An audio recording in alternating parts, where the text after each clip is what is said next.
안녕하세요. 유상민 목사입니다. 오늘이 금요일입니다. 벌써 한 주를 마무리하고 주일을 준비할 때입니다.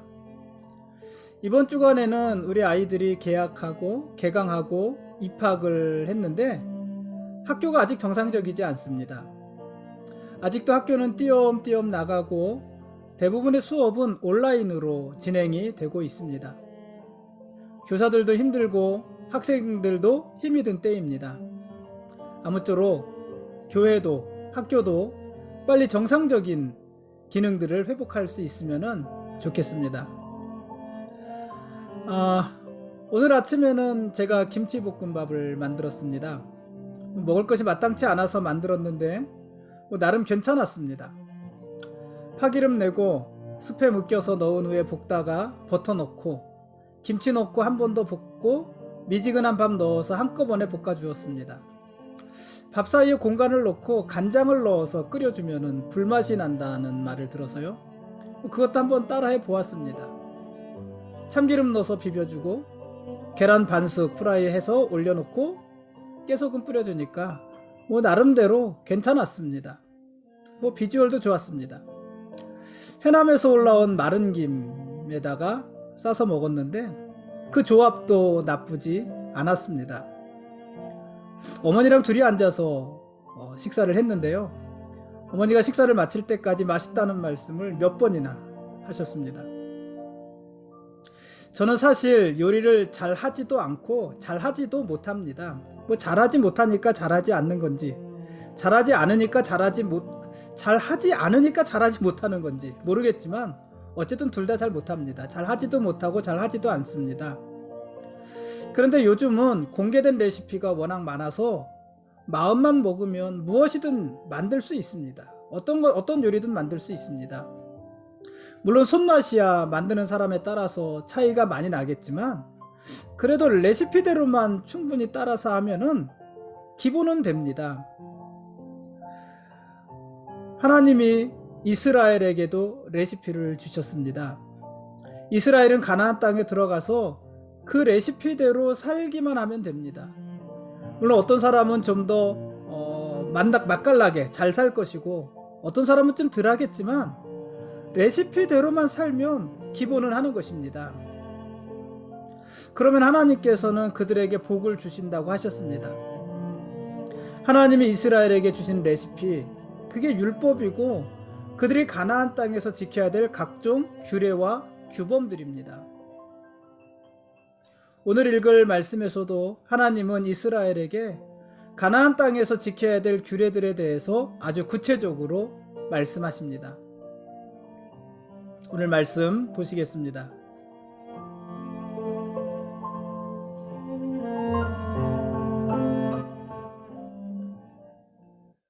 오늘 읽을 말씀은 신명기 15장부터 17장까지 말씀입니다. 하나님께서 매 7년마다 시행되는 그 면제년 규례에 대해서 말씀을 하십니다. 7년마다 채무를 탕감하고 종을 해방시키는 규례입니다. 하나님께서는 7년째가 되면 빚을 다 탕감해 주라고 하십니다. 빚을 갚기 어려운 형편에 있는 이웃에게 채무 이행을 재촉하면서 괴롭히지 말고 모든 빚을 면제해 주라는 것입니다. 그래서 면제년입니다. 특히 고아와 과부처럼 돌봄이 필요한 사람들은 빚을 면제해 줄 뿐만 아니라 더욱 적극적으로 그들을 보살펴 주라고도 하십니다. 그렇게 함으로 이스라엘은 가나안 땅에서 모두가 복된 삶을 살 수가 있게 되는 것입니다. 그러니까 가나안 땅에서 이스라엘이 살아가야 할 삶의 원칙은 억압하고 착취하는 것이 아니라 사랑하고 관용을 베풀어 주는 것입니다. 이스라엘은 땅 위에 창고를 짓고 그 안에 더 많은 것을 쌓아두는 것이 아니라 이웃 사람들과 더 많은 것을 함께 나누면서 살아가는 것입니다. 더 많은 것을 잡기 위해서 자기의 손을 움키는 것이 아니라 더 많은 것을 나누기 위해서 움킨 손을 펴는 것입니다. 그것이 이스라엘이 살아가야 될 삶의 레시피입니다. 삶의 모습입니다. 삶의 방법입니다.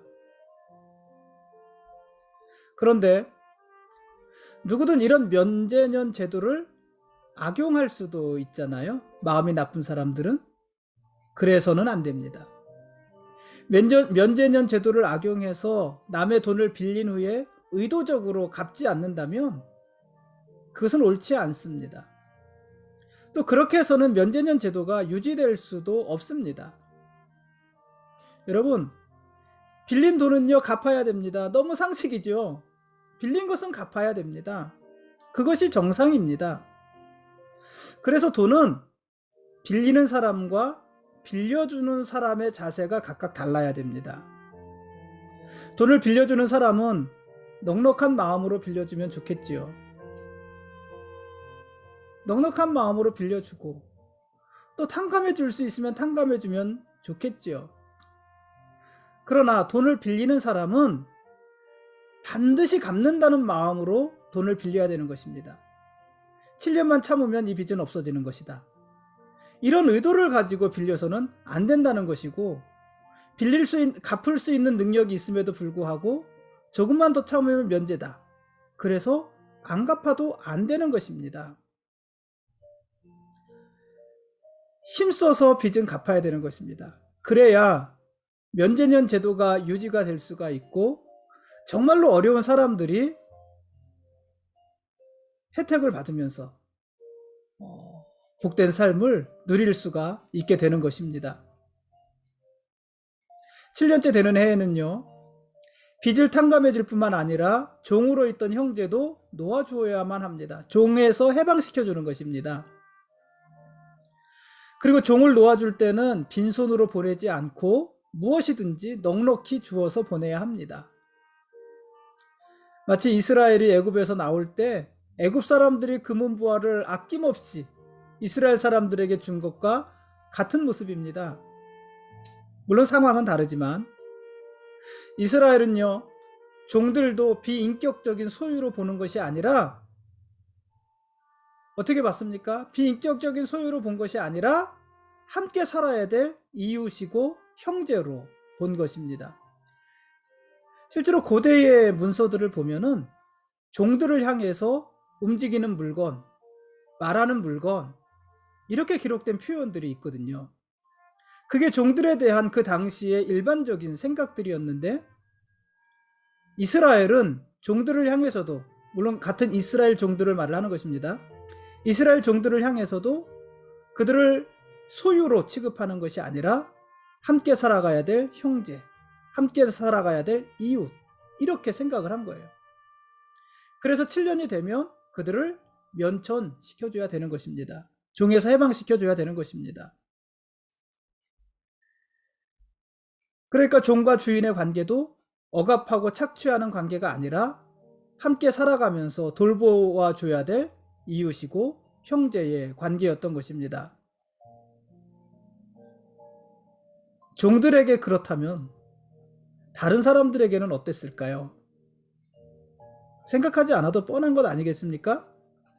성도들은요, 다른 사람들과 잘 지내야 됩니다. 다른 사람들의 처지를 이해하고 배려해 줘야 되고, 움킨 손을 펴서 어려운 사람들을 더욱 적극적으로 도와줘야 됩니다. 7년마다 빚을 탕감하고 종을 해방시켜 주듯이 사람들과의 관계도 그렇게 회복해 가야 합니다. 그것이 성도로서의 마땅한 삶의 모습이고 이스라엘이 가나안 땅에서 살아가야 될 삶의 레시피인 것입니다.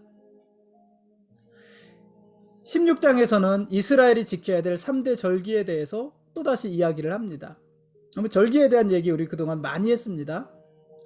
이스라엘의 절기는 모두 출애굽과 관련이 있고, 그것은 모든 세대를 포괄해서 개개인이 하나님의 구원을 경험하는 것과 관계가 있습니다. 먼저 유월절인데요. 이 유월절은 이스라엘이 애굽의 속박으로부터 해방된 것을 기억하기 위한 절기입니다. 이스라엘은 애굽에서 떠나기 전날 양을 잡고 그 피를 문 인방과 좌우 설주에 발라서 죽음을 면했잖아요. 출애굽 당시에 있었던 일이잖아요. 이때 죽은 유월절 양은 예수님을 상징한다고 하지 않았습니까? 그래서 예수님께서는 친히 유월절 양이 되셔서 죽으셨고 그때 흘리신 피로 우리를 구원하신 것입니다. 그래서 유월절은 우리에게 그것을 기억하게 하는 절기입니다. 유월절을 지키고 1월 14일 날 유월절을 지키고 그 다음 날부터 7일간은 무교절을 지켰잖아요. 이 무교절은 이스라엘이 애굽에서 급히 떠난 것을 기억하기 위한 절기입니다. 다음 77절입니다. 이 77절은 수확기에 하나님의 풍성한 공급을 기뻐하면서 감사하는 절기입니다. 이날은 이스라엘이 하나님께 기쁨으로 예물을 드리고 가족과 이웃이 다 함께 더불어서 하나님 앞에 즐거워하는 그런 날이었습니다. 또 초막절인데 이 초막절은 이스라엘이 얻은 소출과 손으로 행한 모든 일에 복 주신 것을 즐거워하기 위해서 하나님 앞에 드리는 절기입니다. 초막절에도 이스라엘은 곡식과 포도나무의 소출을 거둬들인 후 가족과 이웃이 함께 즐거워했습니다. 이런 절기를 지켜야 되는 것이고 모든 유대인들은 특별히 무교절, 또 77절, 초막절 때에는 다 같이 예루살렘에 올라와서 성회로 모여야만 했지요. 하나님은 재판에 대해서도 말씀을 하셨습니다. 모든 재판은요, 아주 상식적입니다. 사실은 모든 재판은 공의로워야 합니다. 재판관은 결코 뇌물을 받거나 외모에 따라서 사사로이 판결을 내려서는 안 됩니다. 재판관은 항상 공평하고 정당한 재판을 통해서 정의로운 판결을 내려야만 합니다. 재판관이 만일 공의롭지 못한다면 누가 피해를 볼까요? 하나님의 마음이 머물고 하나님의 눈길이 머무는 사람들, 약한 사람들이었잖아요. 소외받는 사람들이었잖아요. 만일 재판관의 재판이 공의롭지 못하다면, 정의롭지 못하다면 피해를 보는 사람들은 그 약자들이었을 것입니다. 그래서 재판관은 재판을 통해서 피해를 보는 사람들이 있지 않도록, 특별히 약자들이 보호받을 수 있도록 항상 공의롭고 정직한 재판을 해야 됐고, 그를 위해서 어떤 뇌물도 받아서는 안 되는 것이었습니다. 왕도 마찬가지입니다. 이스라엘의 왕은 정의를 실천하는 사람입니다. 왕은요, 많은 힘과 많은 부를 소유하고 있지만 그것을 자기 마음대로 쓰는 사람이 아닙니다. 왕은 하나님의 율법에 따라서 이스라엘을 잘 돌보는 사람입니다. 그래서 이스라엘의 왕은 율법서의 등사본을 평생에 자기 옆에 두고 그것을 읽으면서 하나님 경외하는 것을 배우고 그 율법의 모든 말과 규례를 지켜야 되는 것입니다. 그렇게 왕은 하나님의 말씀에서 좌로나 우로나 치우치지 말아야 되고 사람들 앞에서 교만하지도 말아야 됩니다. 주인이 종을 억압하는 것이 아니라고 그랬잖아요. 주인이 종을 억압하지 않듯이 왕도 백성들을 억압하지 말아야 됩니다. 왕은 하나님의 말씀으로 백성들을 잘 보살펴줘야 되고 하나님의 정의로운 통치가 이스라엘 나라 가운데 실현되도록 해야만 하는 것입니다. 그게 왕의 역할입니다.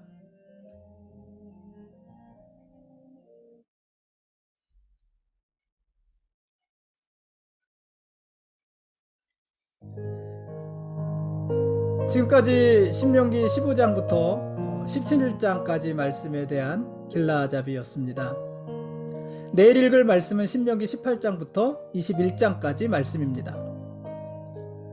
재판관은 공의로운 재판으로 하나님의 공의로우심을 드러내야 됩니다. 왕은요, 정의로운 통치로 하나님의 정의로우심을 드러내야 됩니다. 제사장은 온전한 제사로 하나님의 온전하심을 드러내야 합니다. 이스라엘 모든 백성들은 구별된 삶을 통해서 하나님의 거룩하심을 드러내야 합니다.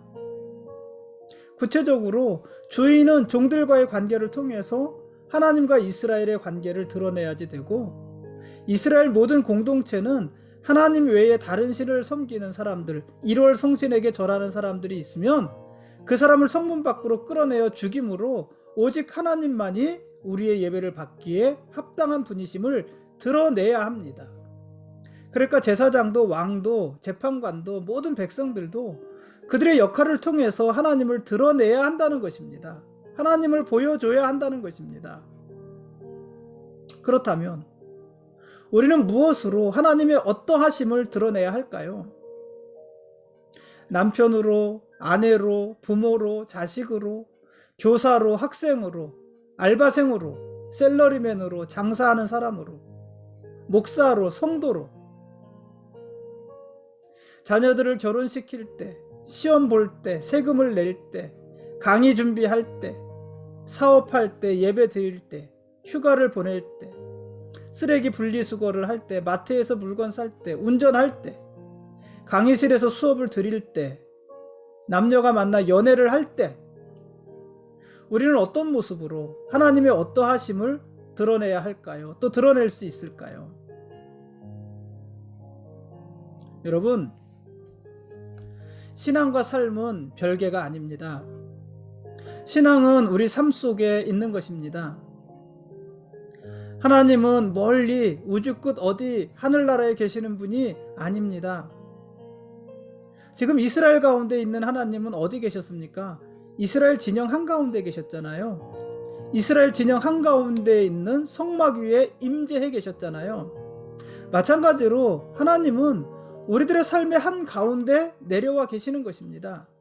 심지어 하나님은 우리들 속에 깊이 들어와 계시는 것입니다. 그래서 내가 네 안에, 네가 내 안에, 하나님이 이렇게 계시는 것입니다. 그러므로 우리는 온 몸으로 하나님을 드러내고 모든 삶의 모습으로 하나님을 또 드러내야 합니다. 그러기 위해서 우리는 하나님의 말씀대로 살아야 하는 것입니다. 음식을 만들 때 레시피대로 음식을 따라서 만들듯이 우리 삶을 하나님의 말씀대로 지키면서 살아가야 되는 것입니다. 그래야 우리들이 하나님의 모습을 잘 드러낼 수 있는 것입니다. 우리는 그렇게 살기 위해서 구별된 성도들인 것입니다. 레시피만 지키면 기본은 합니다. 하나님 말씀을 붙잡고 그 말씀대로 따라 살려고만 하면 기본은 됩니다. 하나님이 우리의 왕이십니다. 우리는 그분의 거룩한 백성들입니다.